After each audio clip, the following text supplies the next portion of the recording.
في سؤال مهم جدا، ليه دايما الزوجة هي اللي بتقاطع أهل جوزها مع إني عمري ما سمعت إن الزوج قاطع أهل مراته؟ أنا هقولكوا ليه. لأن أهل الزوجة بيحبوا بنتهم وبيخافوا على بيتها وجوزها، فبيعدوا الزعل وبيسكتوا وبيقولوا ما نكبرش الموضوع علشان بيت بنتهم ما يتخربش.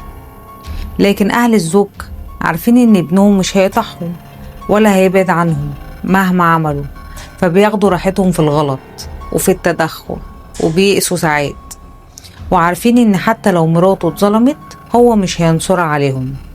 بس للأسف لما بتقرر تبعد وتحافظ على كرامتها وبيتها وسلامها النفسي يقولوا قطعت أهل جوزها. طيب ما تسألوا نفسكم انتوا عملتوا ايه علشان تخلوها تقطع؟